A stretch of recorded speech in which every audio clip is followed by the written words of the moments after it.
Pues seguimos profundizando en este gran encuentro de la energía y de la industria, y vamos a hablar ahora de los modelos de gestión eficiente de toda esta energía de la que llevamos hablando desde primera hora de la mañana. Como se pueden observar, tenemos la mesa de la paridad, por fin. El sector energético tiene que avanzar un poquito en esa paridad, pero bueno, hemos intentado hacer lo que hemos podido. Tenemos para moderar esta mesa a Almudena Semur, que es la directora de la Asociación de Mujeres Empresarias y Directivas de España, y es la responsable del área de Cataluña. Almudena, todo tuyo. Hola, buenos días. Bueno, hemos visto esta mañana, o estamos viendo, cómo la energía constituye un vector importantísimo para la industria. En Cataluña, por ejemplo, el 39% de la electricidad consumida corresponde a la industria. Y en España, durante del 2019, ahora, y se ha incrementado en un 29% también el consumo energético. A pesar de que nosotros disponemos de los ingredientes para ser súper competitivos en gestionar eficientemente la energía, disponemos de horas de sol, disponemos de viento, disponemos ahora de los fondos Next Generation, de los PERTES.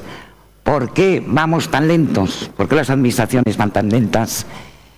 Y bueno, vamos a analizar con estos ponentes de lujo qué es lo que están haciendo las empresas y cómo se están adaptando para la transición energética.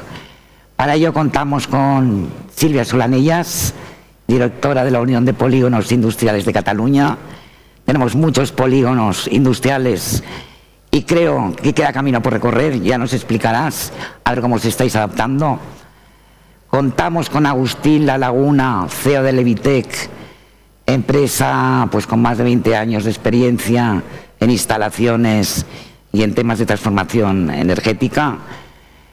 José Agustín nos va a hablar sobre el valor del autoconsumo industrial. Nos vas a explicar a nivel sectorial cifras macro y cifras micro. Y por último, Julio Tejedor, catedrático de Derecho Administrativo de la Universidad de Zaragoza y exsecretario general del Gabinete de Presidencia del Gobierno de Aragón, nos va a hablar del modelo, hacia dónde tiene que ir el modelo regulatorio, por qué entorpece tanto, se ahuyenta la inversión, y nos vas a dar cifras también de los consumos tanto de Cataluña como a nivel de España. Bueno, pues sin más preámbulos, va a empezar Silvia Solanellas. No. ¿De que no? Ahora. De acuerdo. Pues bueno, pues muchísimas gracias por invitarnos a la Unión de Polígonos Industrials de Catalunya. Me han comentado que puedo hacer la exposición en catalán, con lo cual, si os parece, pues cambio el català y después ya fem tota la interacción. Cambio el catalán y después haremos la interacción en castellano. Pero una de las cosas que me sabe grave es que el tema de paridad, porque el día que dejemos de hablar de paridad significará que está solucionado. Pero bueno, normalmente me encuentro entre una gran mayoría de hombres en las reuniones y actos y foros, pero ningún problema, me llevo muy bien con los hombres.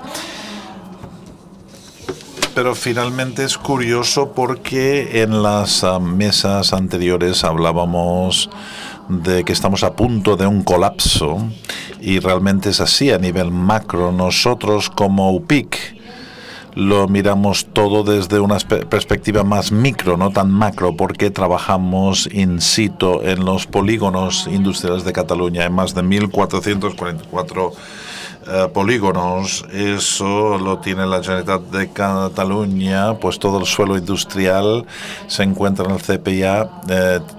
Otras entidades como Área Metropolitana de Barcelona, que es representada aquí por varias personas, pues tienen también información acerca de los usos del suelo y la logística. Pero yo quiero hablar de nuestra visión, qué es lo que vemos en el día a día.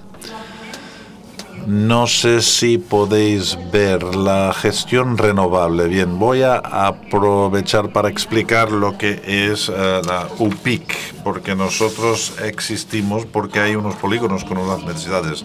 La Unión de Polígonos Industriales de Cataluña es una entidad sin ánimo de lucro que fue promocionado por las cámaras de Cataluña y la Cámara de Barcelona.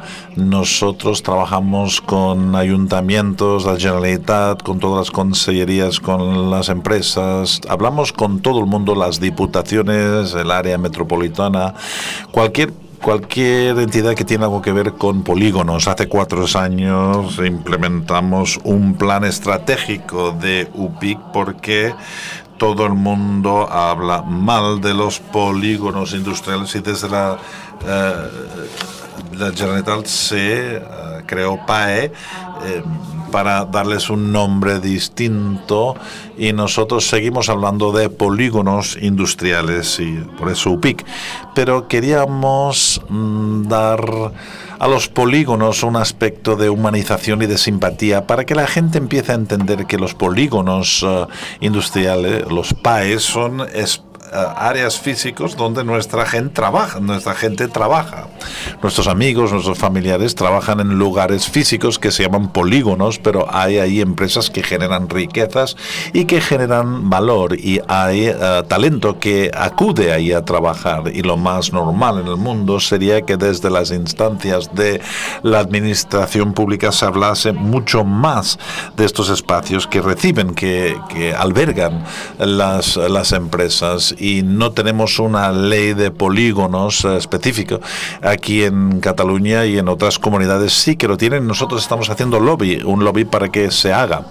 Pero hablemos del siglo XXI. Estamos hablando de polígonos en Cataluña, que no está tan mal.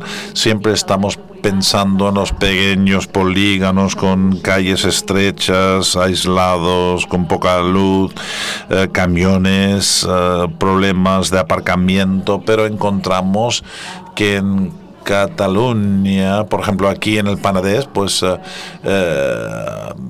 se está muy bien. Tenemos, aparte de la innovación, trabajamos con la inteligencia. Esto hemos visto en Mataró, sobre todo haciendo una serie de acciones para crear y dinamizar asociaciones en polígonos industriales. Si creamos estas asociaciones, tenemos la Asociación de Empresas Químicas. Si las empresas se agrupan, entonces se pueden hacer proyectos colaborativos, entre los cuales hay proyectos de sostenibilidad y de energía. Esto lo voy vinculando con la energía. Aparte de otros temas, también esto es en el Montseny. Y implementamos estas ideas y acciones para llevar a cabo acciones de sostenibilidad. ¿Por qué? Porque, señoras y señores, estamos en un contexto de emergencia climática, no solamente económica, pero no podemos dudar de la emergencia climática y nadie habla de ellos porque a veces tenemos miedo. Esto es en Lleida, pero podría haber puesto aquí cualquier polígono y hay algunos que están... Bueno, algunos dicen no tenemos suelo para un polígono, pero los tenemos a los 25 kilómetros de Barcelona, que es lo que ocurre en las grandes urbes europeas. Pero tenemos que tener en cuenta que nadie está haciendo planes de emergencias para polígonos, solamente los químicos, planes de resiliencia. Bueno, hemos perdido... tenemos el director de la Agencia Catalana del Agua que están ya sufriendo los problemas de falta de agua. Pero hay ciertas cosas que tenemos que empezar a hacer. Y estos en Manlleu, Osona, estamos en un momento de transición. Nosotros siempre decimos que los polígonos son personas, hombres y mujeres, que van ahí a trabajar, a dirigir, a gestionar, proveedores, clientes, y tenemos todo un entorno donde hay empresas, hay un paisaje, hay los polígonos y después hay un territorio, y dentro de ese territorio nos encontramos con una serie de valores y de hechos que tienen que ver con todas estas palabras. Hemos de espabilarnos para implementar acciones en eficiencia energética, pues hay ayudas. Las empresas, sin embargo, no estáis al día de las ayudas, confiáis en las cámaras, en la Generalitat, en las patronales, para que os den esta información, pero las empresas, a fin de cuentas, tenéis centenares de correos cada día y a veces estas cosas pasan desapercibidas. Entonces, eso es muy complicado para las empresas. Aparte, tenemos inputs de planes de igualdad, de movilidad, hemos de hacer gestión de residuos, hemos de hacer muchísimas cosas como empresas, en la privada y en la pública. Sí que he estado en ambos y conozco los dos mundos, la descarbonización, el desarrollo. ¿Estamos haciendo gestión energética en los polígonos o no? ¿Cuál es la realidad de Cataluña? Nosotros somos de CEDAE, una confederación española, tenemos el secretario general aquí con nosotros y tenemos bastante conocimiento de lo que se está haciendo en Castilla-La Mancha. Otra vez se ha perdido el sonido.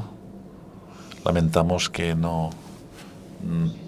Ahora va fallando, pero tenemos conocimiento de lo que está pasando en la Comunidad Valenciana, etcétera, pero en Cataluña lo estamos haciendo bastante mal y ahora les explicaré un poco el porqué. Esto es en Montserrat, al lado de Barcelona. Aquí tenemos unos polígonos estupendos, pero fijaos cuántas naves tienen placas fotovoltaicas, o si hay una planta de biodiesel o biomasa o algunos generadores eólicos. No está llegando a los polígonos de Cataluña. ¿Y quién es el culpable? Bueno, pues no pensemos en culpables, sino pensemos en cómo podemos ayudar.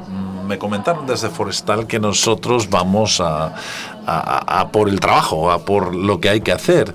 Y en Zona Franca, con este edificio espectacular, es totalmente sostenible, es muy difícil replicar esto en otros puntos de Cataluña, pero tiene que haber alguien que sea el punto de lanza. En los polígonos no tenemos esta conciencia para hacer esto, y así que nos encontramos con estas áreas importantes. Tenemos un marco normativo complicado, difícil de entender. Las consultoras energéticas y nosotros mismos, cuando llega el decreto ley de las redes cerradas y llega...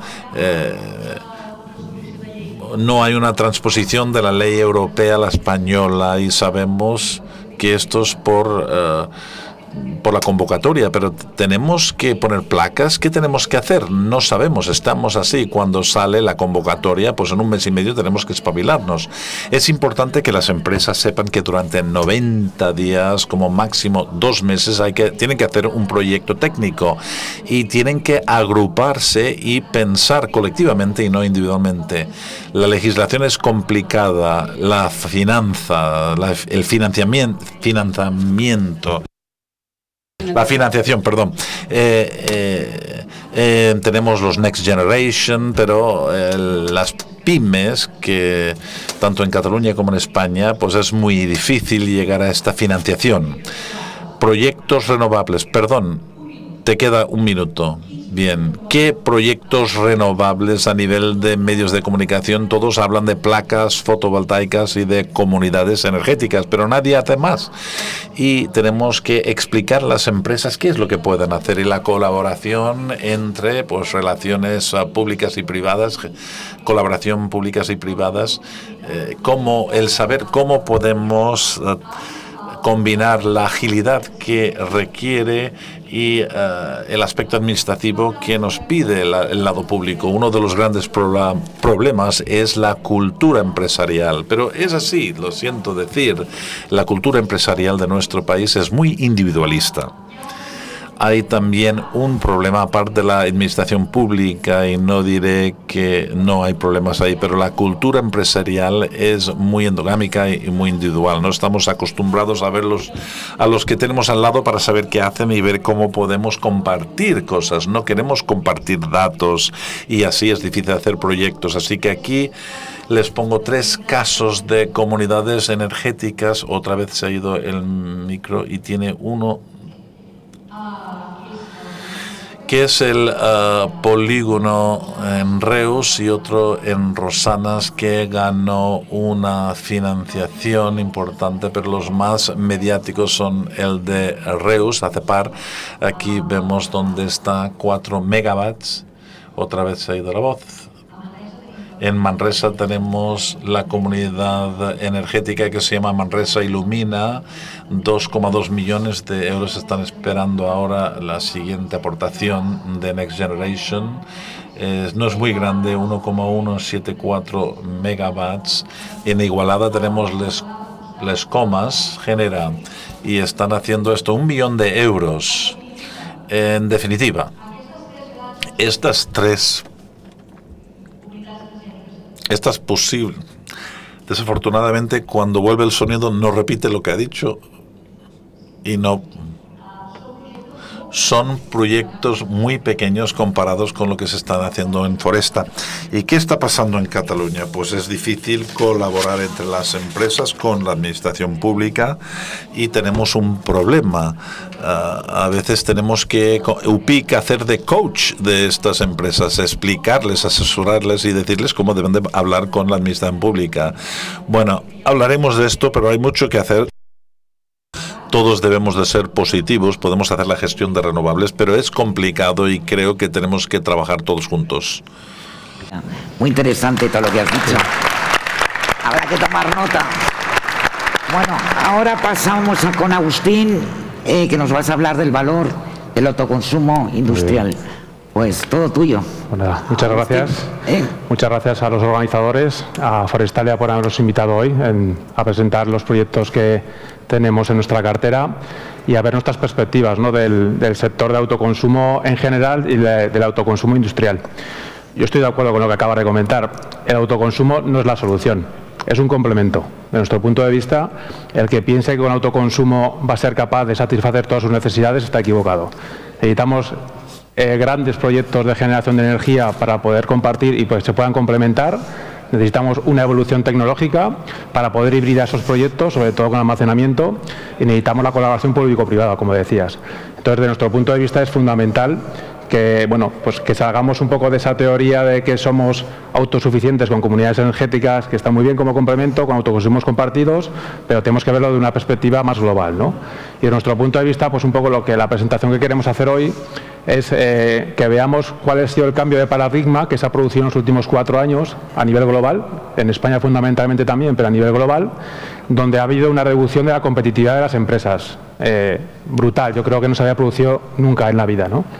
Entonces, desde nuestro punto de vista, no sé si se puede ver en la... No se ve en la pantalla.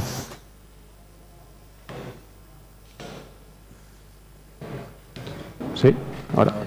Ahora. Vale.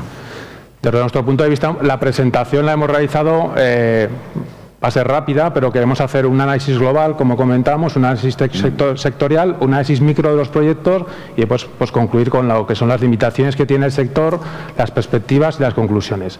A nivel de condiciones macroeconómicas, lo que os comentaba, ese cambio que ha habido desde el año 2019, primero fue un tema más de responsabilidad social corporativa, fundamentado en el tema del incremento de la temperatura del clima y de los efectos de los gases invernadero, y bueno, pues era como más de responsabilidad social corporativa. Las compañías lo entendían, lo metían dentro de sus políticas, pero bueno, era como algo más a nivel corporativo que a nivel económico. Esto se cambia solo. Sí, sí. Tienes un avance automático. Sí. Quieren que corra, ¿no? O sea, esto es... Exacto. ¿Y cómo se va a quitar el avance automático? Pues no lo sé. ¿Sí? Tendrán que hacerlo en el PowerPoint, en A ver. el ordenador. Bueno, Entonces, porque en esta tengo un ratillo. 10 minutos. Tenemos 10 minutos, Agustín. Pues, pero no soy tan rápido. Bueno, la cuestión es que el aumento de este efecto invernadero ocasiona que nosotros en las empresas hemos tenido un aumento de los costes de los combustibles fósiles y hemos perdido competitividad en nuestras compañías. Eso lo que ha ocasionado es que de ser la energía, yo creo que es el tema fundamental, una commodity para las empresas, que era algo como un coste, se convierte en un tema estratégico para todos. Es decir, ostras, nosotros no podemos tener una volatilidad en nuestra cuenta de resultados como la que se nos está produciendo en los últimos años, ¿no? Esto se une con lo que sería la tormenta perfecta de la guerra de Ucrania, con el tema estratégico de decir, bueno, es que ya no es que no dependa del precio, sino es que puede ser que no tengamos energía, y a partir de ahí, bueno, pues surgen todos los proyectos, tanto a nivel macro como a nivel micro, que las empresas lo meten ya en su estrategia, no a nivel social y a nivel de imagen, sino a nivel de políticas de inversión, y de esa forma, bueno, pues empieza a producirse la electrificación de la economía, ¿no? En sectores tan importantes como puede ser la automoción y el sector comercial y el sector industrial, ¿no?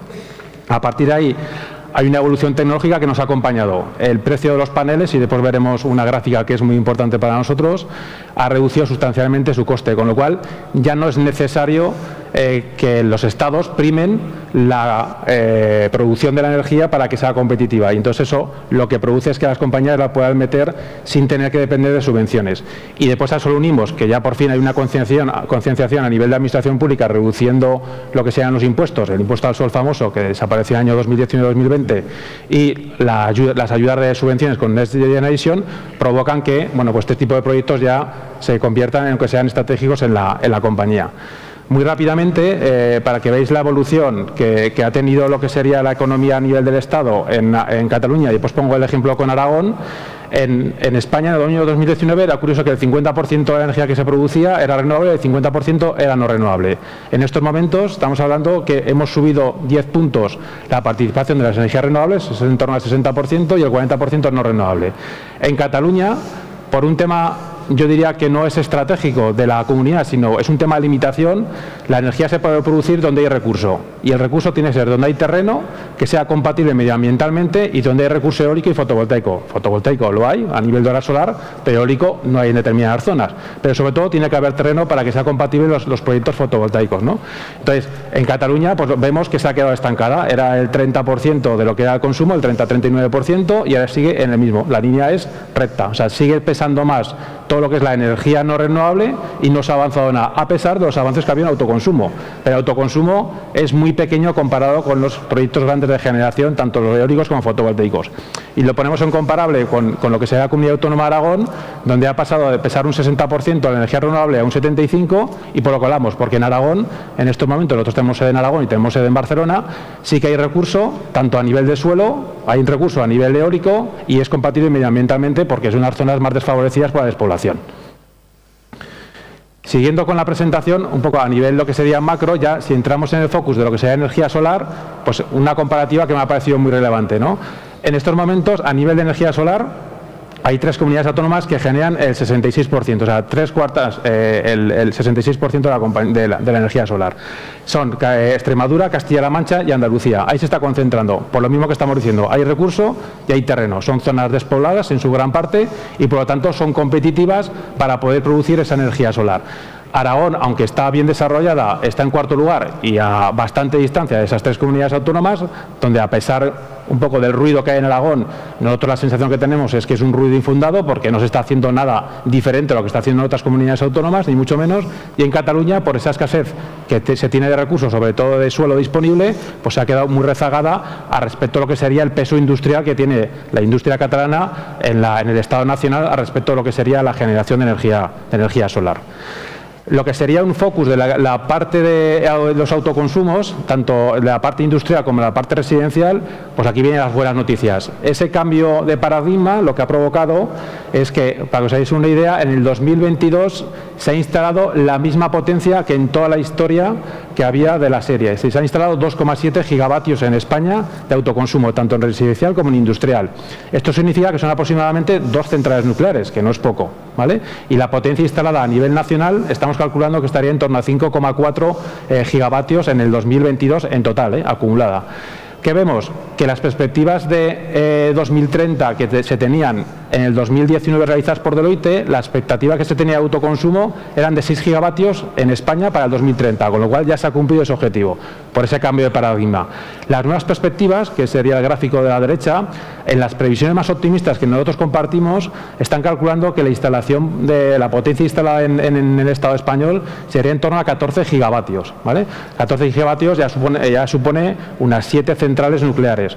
Nosotros compartimos ese hecho y si veis el gráfico del medio, donde Cataluña pues sería en torno a la tercera y la cuarta comunidad autónoma que estaría a nivel de desarrollo, no a nivel de grandes proyectos, sino de autoconsumo, con lo cual estaría más o menos bien posicionada.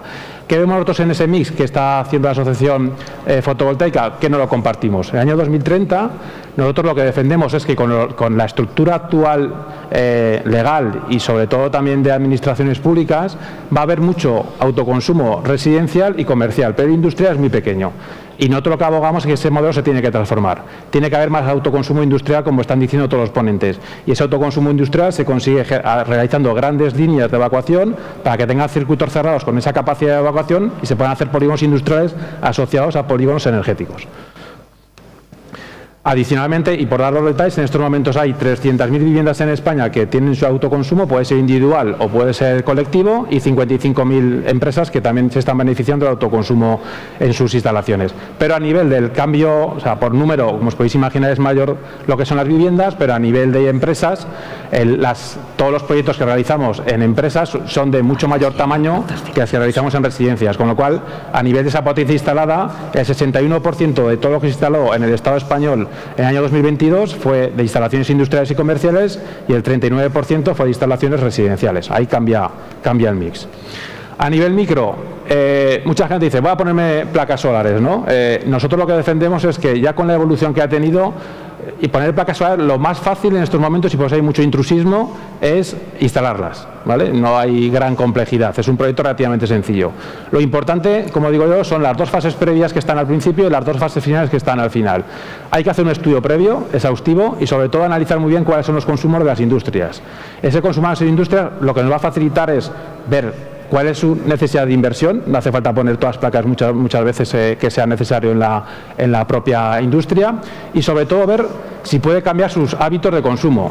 Nosotros en muchas compañías lo que hemos hecho es que de pasar a producir por la noche porque era la tarifa más barata, con la instalación solar, como os podéis imaginar, hemos conseguido que ellos puedan producir por la mañana, con lo cual han podido cambiar los turnos que tenían de trabajo. Hacer una ingeniería de detalle, sobre todo para ver esa ingeniería de componentes principales que les podemos aportar. Nosotros lo que recomendamos es que mínimo tiene que ser el 30% de lo que sea autoconsumo para que sea compatible con lo que sea una inversión industrial, para que al final el payback de la inversión sea razonable y sea bancable. Y bueno, y hay empresas donde van a llegar a ese 100% de autoconsumo porque tienen 2 o 3 ventajas que no tienen otras compañías. Pueden tener hibridación eólica y pueden tener hibridación porque tienen esa capacidad para meter ya baterías. Las baterías son caras, pero si tienen esa capacidad financiera, pues con eso podría llegar al 100%. Si no, es imposible. Si no, estaríamos hablando de unos porcentajes de en torno al 20 y al 30%. Y después una necesidad de una correcta operación y mantenimiento. Voy mal de tiempo, pero 2 minutos más. 4 minutos. Me dicen, ha sido culpa de la permiso para que alargaras un poco la intervención. Bueno, y las ventajas del autoconsumo son muy sencillas. Si no dependemos de reguladores, si no dependemos de comercializadoras y distribuidoras, es muy rápida la instalación y la conexión, el impacto positivo es directo.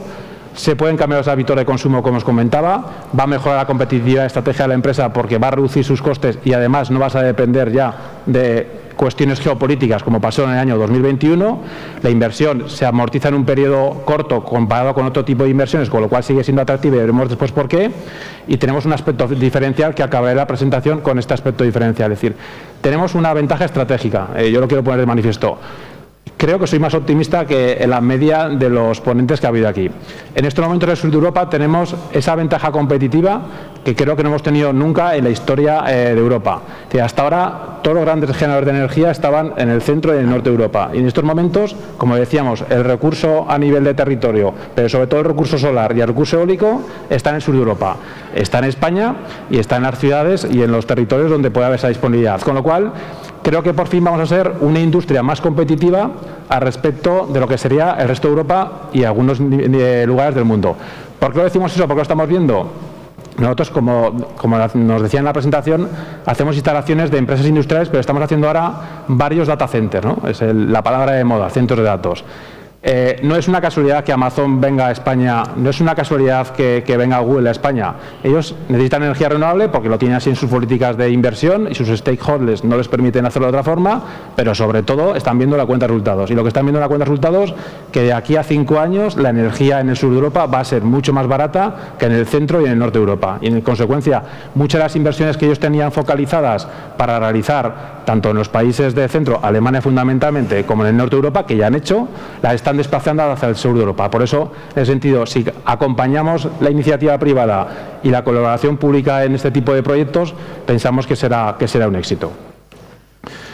Este gráfico creo que es el que define muy bien en el momento en el que estamos y por qué os anticipaba que íbamos a ser más competitivos. Si veis lo que son, el gráfico de la izquierda se ve mal, pero solo se ven las tendencias. La energía nuclear en estos momentos, el ratio del ECOE lo que te permite ver es cuánto cuesta producir en dólares, es un informe del azar hecho a nivel mundial, desde el año 2009 cómo ha evolucionado al año 2023. En estos momentos, 1 megavatio hora cuesta hacer en energía nuclear $180. En el año 2009 eran 123. Y aquí es donde el paradigma, no voy a entrar en todas las tecnologías, pero si veis las dos últimas, 1 megavatio hora en el año 2009 costaba producirlo 359 y por eso había que primarlo por los estados para que la gente invirtiera en energía solar y reducir también las emisiones de carbono, y en estos momentos a nivel mundial cuesta $60 y energía eólica, porque produce más horas que la solar, estamos en 50. Esto es a nivel mundial. En España, y es la siguiente transparencia, debido a nuestro recurso solar, sobre todo en el sur de Europa, y aparte del recurso eólico, las estimaciones que nosotros tenemos de cuánto cuesta ese 60 euros, estamos calculando que estaría en torno a los 35 y 40, como ponemos aquí, y la parte eólica estaría entre los 30 y 35, con lo cual fijaros la diferencia que hay de competitividad frente a otras tecnologías de lo que es la energía solar, la energía eólica y sobre todo lo que serían instalaciones en el sur de Europa. Y si ahí hacemos el foco en lo que es el autoconsumo industrial, o sea, estos son cuánto cuesta hacerlo en autoconsumo, nuestro coste medio que les presentamos a las compañías, en estos momentos estaríamos hablando de un coste en euros de 34 euros por megavatio, con lo cual sería la tecnología más eficiente para las industrias para poder hacer esas inversiones en su plan estratégico. Hemos puesto aquí varios ejemplos de los proyectos, es un poco de evolución. Antes los proyectos los hacíamos antes de 2009, 2019, 2020, eran sobre todo proyectos logísticos porque tenían que cumplir los códigos técnicos de edificación. Eran proyectos de H&M, de Michelin, bueno, sobre todo en logística y de comercial. En estos momentos ya hacemos proyectos industriales y sobre todo hacemos proyectos, como veis arriba, ya en suelo, ¿vale? Entonces, las empresas han empezado a darse cuenta de las consideraciones que hemos comentado anteriormente, han introducido en su estrategia y sobre todo en su plan de inversiones esas necesidades. Y bueno, la última gráfico que pones abajo es una instalación de bombeo donde hemos sido capaces, allá donde no llegaba la energía eléctrica y o no querían poner un generador de gasoil, pues bueno, con un proyecto de autoconsumo poder producir la energía barata, porque la tenían que producir si no por la noche y no era eficiente, y en esos momentos pues pueden hacer un proyecto de bombeo. En Cataluña, en nuestra sede, nosotros hemos hecho 5 proyectos para residencias de Vitalia, para la logística de Goodman, para Transportes Catalá, y estamos haciendo un data center y tanto de Merlin Properties como de otros proyectos logísticos. Y bueno, a nivel de instalaciones, pues tenemos una diversidad. En un minuto. Un minuto, Nosotros, la parte que vemos de lo que son las limitaciones a las barreras, para que os deis una idea, calculamos que en torno al 20% de la energía que se genera en autoconsumo se está desaprovechando todavía, por las limitaciones que hay. Eso significa que son en torno a 1.000 gigavatios hora y estamos hablando de 160 millones de euros al año que se está desperdiciando. ¿Por qué? Pues lo ponemos en las reformas. Hay una serie de limitaciones fundamentales que cuando no es un proyecto pequeño que lo instalas en una cubierta, sino que ya tienes que depender de licencias, hay muchos trámites, muchas trabas administrativas todavía, eso tiene que avanzar la administración, pero sobre todo hay trabas de lo que serían las grandes compañías energéticas de distribución y comercialización, porque, bueno, pues eso entre comillas entra en competencia con su objetivo. Y en ese caso, pues es mucho más complicado y se dilatan mucho más los tiempos de retorno de lo que sería la producción. Además, si eso lo unimos con autoconsumos compartidos, comunidades energéticas y circuitos cerrados, como explicará Julio, pensamos que estamos en un momento que eso debería tratar de evolucionar y ser mejor para el futuro. ¿Qué vemos a nivel de perspectivas? Vemos que hay una estabilización de los proyectos en pymes, o sea, no se va, esos 2,7 gigavatios el año que viene no van a ser 5, pensamos que este año se va a hacer una instalación parecida, en 2 años estimamos 5 gigavatios, ¿por qué? Han bajado los precios de la energía, con lo cual ya no es tan atractivo, ya no es tan estratégico, es verdad que eso la gente la ha calmado y encima ha subido el coste de capital, con lo cual a nivel de modelo financiero micro es algo menos rentable, pero en cambio está disminuyendo los costes de los paneles y del silicio, con lo cual pensamos que el MESES va a ser igualmente rentable lo que había el año 2022 como el año 2023. El aumento del tamaño de las inversiones son 30 segundos.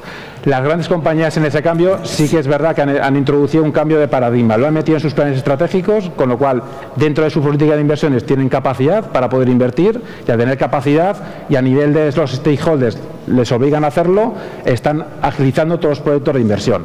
Y después lo que hablamos, lo que vemos de perspectivas es que tienen que incrementarse todos los proyectos de redes sociales y autoconsumos compartidos. No somos tan partidarios de las comunidades energéticas porque tienen muchos problemas a nivel de gestión de administración, y se va a aumentar la competitividad de las empresas del sur de Europa, como he comentado anteriormente. Perdón. Pues muchísimas gracias. Me quedo con que se va a aumentar la competitividad de las empresas. Y ahora Julio nos va a explicar si la regulación va a restar competitividad o es un hándicap para la competitividad. Bueno, todo tuyo, pues, Julio. A ver si aparece la presentación. Bien. Vaya por delante a ver, que con las horas a las que estamos y precisamente por el tema que me toca abordar, pues lo primero que quiero es despejar algunos miedos. Es decir, no voy a explicar derecho administrativo y no voy a citar un solo artículo de ninguna ley vigente o que esté proyectada. Pero sí quiero un poco trasladar que hoy por hoy la percepción que tiene un administrativista de la regulación energética no es favorable. La regulación energética está actuando como una barrera a la evolución de un sistema que va a evolucionar sí o sí. Y eso está generando tensiones regulatorias y está generando incertidumbre en los procesos de dotación de energía, en los procesos de implantación de autoconsumo, en los procesos de descarbonización y electrificación. Está generando incertidumbre y está generando costes a las industrias, porque están operando en un marco regulatorio que es el de una red integrada con unos puntos de generación muy concretos, gestionables, y que hoy por hoy eso ya está puesto en cuestión. Hoy la red, esa regulación de una red integrada con pocos puntos de generación, ya está operando como una red con una generación descentralizada, donde decenas de puntos de generación que había antes ahora son centenares o miles, si contamos los de autoconsumo, de puntos de generación, y las cosas no pueden funcionar igual. Y sin embargo, regulatoriamente no está evolucionando. El presidente Montilla decía que no hay que tener miedo a decidir, tampoco hay que tener miedo a regular o a cambiar la regulación. Yo apuntaba un dato aquí, ahora daré algunos datos más. En Aragón, en el año 2016, el sector de generación renovable estaba parado. ¿Por qué estaba parado? Por una razón muy sencilla, porque había 30 y tantas sentencias del Tribunal Superior de Justicia de Aragón anulando procedimientos concurrenciales de asignación de capacidad y 100 y pico recursos administrativos, y nadie sabía qué hacer. En aquel momento la comunidad autónoma tenía 1.900 megavatios instalados, eólicos, y era la quinta comunidad autónoma de España. Hoy Aragón es la segunda comunidad autónoma de España, tiene más de 5.000 megavatios eólicos instalados, y no hay pleitos relevantes en el sector energético. ¿Por qué?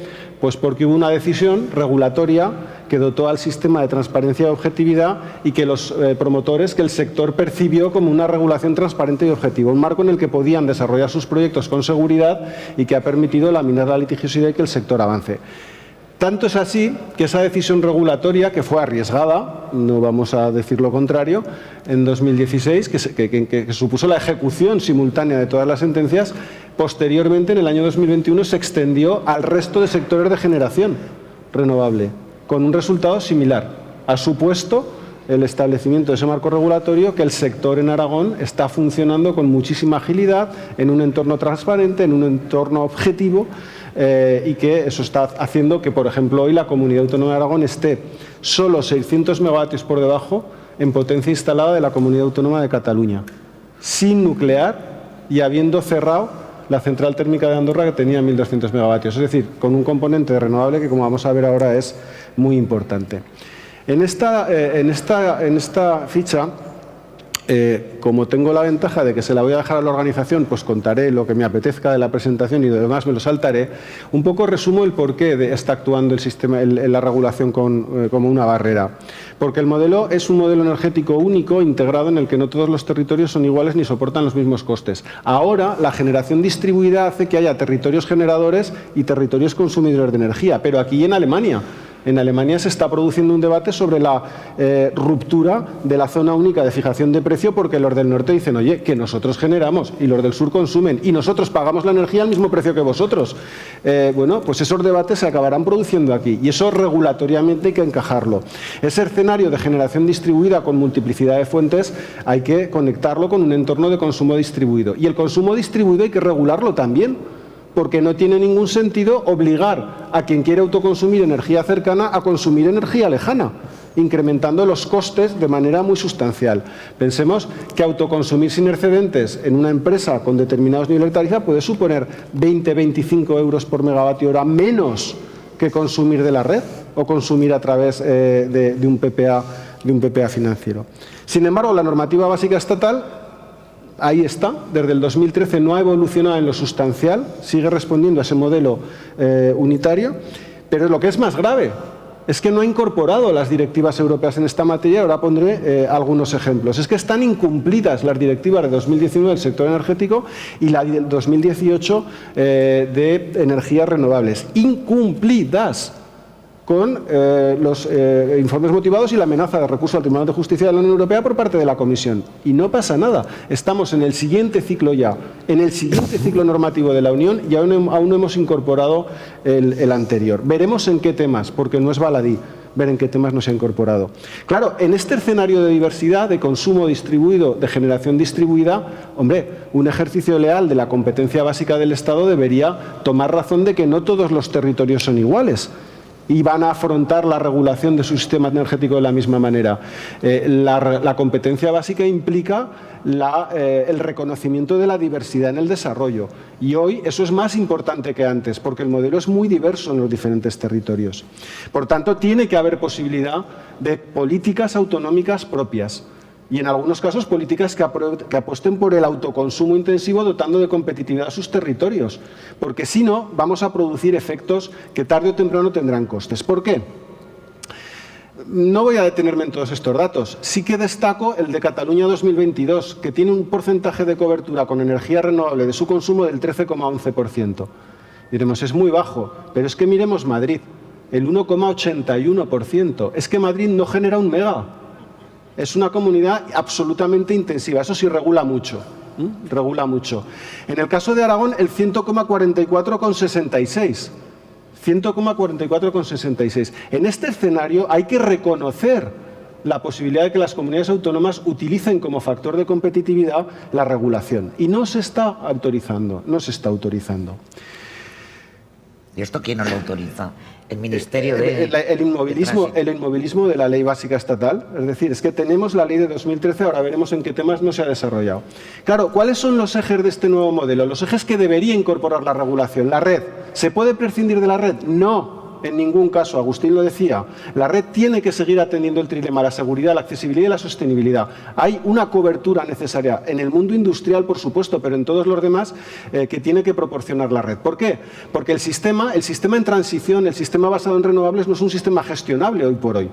Las baterías no son todavía una tecnología madura, el bombeo es un sistema que tiene periodos de maduración del proyecto largos, que requiere 5, 6, 7 años para poner en explotación y por tanto no siempre sistemas autónomos de consumo, lo mismo que las instalaciones aisladas no lo hacían antes, van a poder dar satisfacción. Por tanto, la red tiene que seguir existiendo y tiene que seguir cumpliendo una función integradora, pero tiene que integrar un esquema de generación renovable distribuida, que también va a dar garantía y sostenibilidad. Claro, en la tabla anterior ha habido un dato que no he destacado. Cataluña, en generación no renovable, tenía aproximadamente 35 millones de megavatios hora.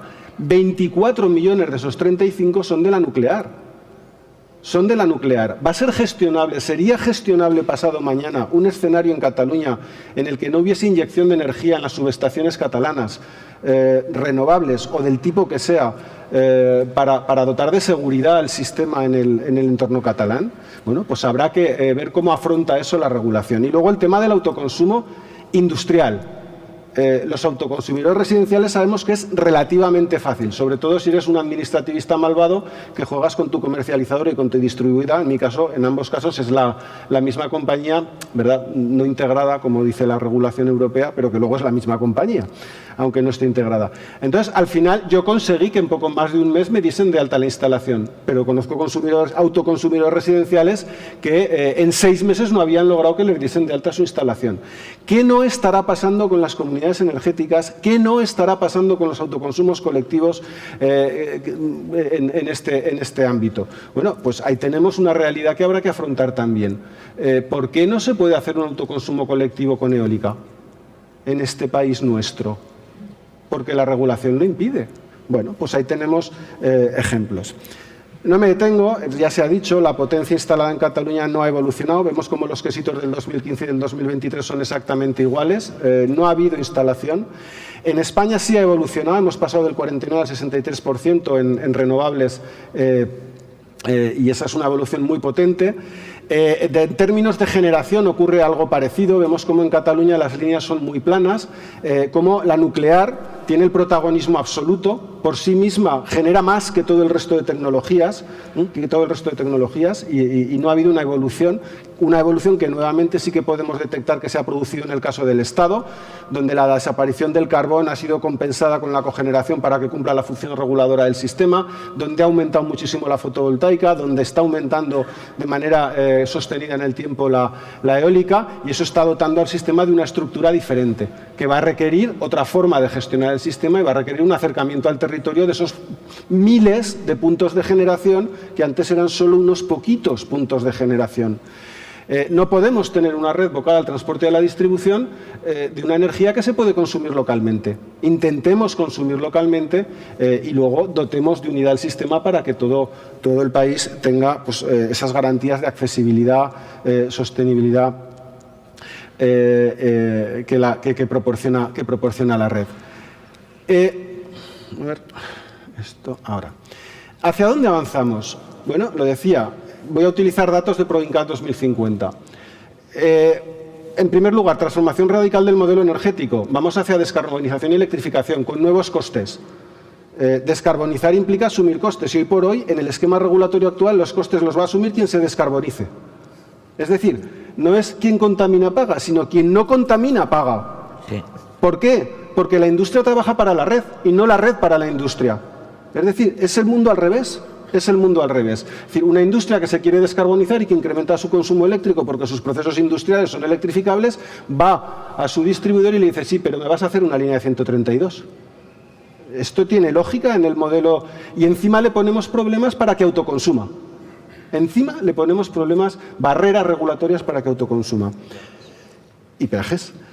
Una red de compleja gestionabilidad cuyos costes asumirá, como decía, quien se descarbonice. Eso es lo que dice la regulación actual porque sigue respondiendo al modelo originario. Con incertidumbre regulatoria derivada de la lenta e incompleta incorporación de los cambios promovidos por la Unión. Y pondré inmediatamente el ejemplo de las líneas directas. Es que el artículo 42 de la Ley del Sector Eléctrico no está en vigor. Está desplazado por el efecto directo de la Directiva de 2019, que dice que se puede hacer autoconsumo individual y colectivo a través de líneas directas y motiva esa referencia al Parlamento Europeo diciendo que las industrias tienen derecho a autoconsumir. Y eso no se ha incorporado a la legislación básica española desde el año 2013. Claro, ¿qué dice Proincat? Que en los 10 últimos años analiza una realidad que en los 10 últimos años ha supuesto que se han instalado unos 200 megas de energías renovables en toda Cataluña. Bueno, pues ahora nos dicen que se van a instalar más de 2.000 megavatios al año para alcanzar un horizonte de generación que nos lleva por todas las tecnologías a 61.861 megavatios de potencia instalada en 2050, desde los 11.976 actuales, 58.000 de renovables, 7.809 desinstalados de fósil y de nuclear y 7.234 de almacenamiento. Un escenario de consumo que habla de duplicación pasar de los 45 teravatios hora actuales a 99,2, con un incremento del consumo industrial, que esto puede tener su lógica en un proceso de descarbonización y electrificación que nos llevaría al 43 desde el 33% actual. Y aquí me voy a quedar, porque ya veo que me he pasado 3 minutos y voy a intentar ganarle a Agustín. ¿Qué no se ha incorporado en esta legislación básica nuestra? ¿Qué casualmente no se ha incorporado en la legislación básica incumpliendo las directivas europeas? No ha habido una regulación clara, lo cual, pues visto lo visto, casi se agradece, de los contratos de compra de energía. Aunque ahora se está planteando desde la Unión avanzar por ese camino. Se ha incumplido la incorporación de la regulación de la Directiva de 2019 de las líneas directas, que expresamente autoriza el consumo, y ni siquiera habla de autoconsumo, el consumo individual y colectivo a través de líneas directas sin las barreras regulatorias que establece el artículo 42 de la ley del sector eléctrico. No incorporada a la directiva es una norma lo suficientemente clara, precisa y con un efecto definido para que se pueda producir y defender el efecto directo.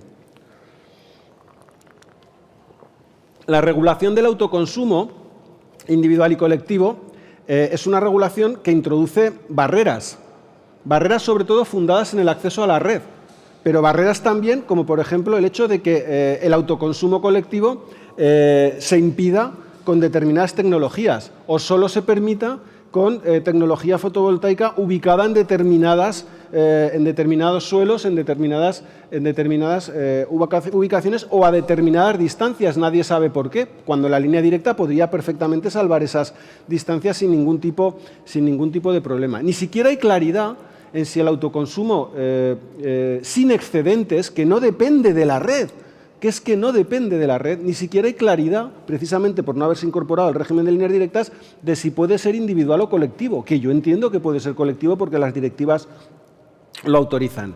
No se ha modificado una coma del régimen de extensión de red. ¿Y qué paradoja produce esto? Pues produce la paradoja siguiente. Si un polígono industrial decide implantar una instalación de generación y sobre esa instalación de generación establecer un sistema de autoconsumo colectivo sin excedentes, se arriesga a que el distribuidor de zona le diga que eso es red de distribución. Oiga, no es red de distribución, es una instalación de autoconsumo y es propia de los autoconsumidores, regulada en una directiva distinta, la del 2018, y diferente de la reguladora del sector eléctrico. Por tanto, no me utilice usted el régimen de extensión de red como una barrera al autoconsumo, que es como se sigue regulando actualmente. Comunidades energéticas no se han regulado. Redes cerradas. Bueno, se anunciaron en el 18, se han regulado hace poquito, pero en fin, pues no sé yo si el régimen va a dar lugar a la creación de alguna red cerrada. Yo tengo la tesis, quizá temeraria, de que la regulación actual de las redes cerradas se ha establecido como una barrera a la aplicación de la regulación aragonesa de las redes cerradas, que parte de una idea muy sencilla. ¿Qué más intracomunitario que una red cerrada de distribución? ¿Qué más intracomunitario que eso? ¿Qué pinta el Estado autorizando una red cerrada de distribución? La actividad de distribución sí, pero eso es un posterior a la decisión empresarial de constituir y crear la red cerrada.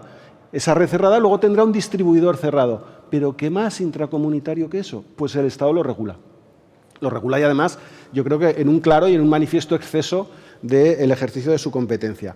Y por supuesto, resulta que tampoco se ha reflexionado en absoluto, porque el modelo sigue siendo el mismo, el de 2013 o el del año 97, sobre la financiación de la red. Oiga, ¿qué sentido tiene que cuando tienes una capacidad de generación de red en tu territorio y, por tanto, un uso de la red escasamente intensivo, peajes y costes sean exactamente iguales para todos?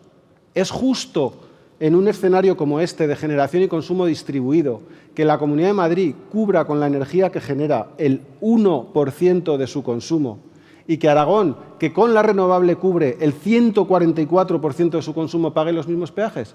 Eso es una subvención inversa.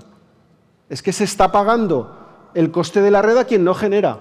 Y yo no digo que no tengamos que soportar entre todos el coste de la red, pero en un escenario de generación y consumo distribuido, hombre, algo habrá que pensar sobre esto. Algo habrá que pensar sobre esto, porque sobre todo, si avanzan a pesar de todo los sistemas de autoconsumo, yo quiero pensar, pues el dicho de aquella película, ¿no? La vida se abre camino. Yo creo que se abrirá camino el autoconsumo, porque en términos económicos no se lo va a poder parar, no se lo va a poder parar. Tarde o temprano habrá que reflexionar sobre el régimen de financiación de la red, porque con los peajes y costes del término de potencia no se va a poder financiar. Luego habrá que pensar sobre ese tema. Sería mejor pensar ex ante que cuando no nos quede otra. Y lo siento porque me he pasado ampliamente el tema, le gana a Agustín, pero aquí lo dejo. Aquí están las cuestiones muy importantes que nos tenemos que plantear. Gracias a los tres ponentes y bueno, yo creo que para el debate ya Muchas gracias, Almudena, sobre todo porque ya no soy yo el sargento del tiempo, de luego en ti el cargo. Bueno, muchísimas gracias, terminamos la sesión de la mañana. Si quieren comer con nosotros en la cuarta planta, tienen que pasar ahí a la izquierda por esa pasarela y en el ascensor del fondo pueden subir y ahí nos encontramos todos. A ustedes les pido que aguanten un momentito para una foto de familia y a los que nos están siguiendo en streaming, no solamente le vamos a quitar el tiempo a los ponentes, también a los asistentes y nos encontramos aquí a las 3:30. Gracias. 3:30. 3:30 nos ha dicho. Espera, que yo estoy enchufado aún. A ver si cualquier cosa que digan me van a oír.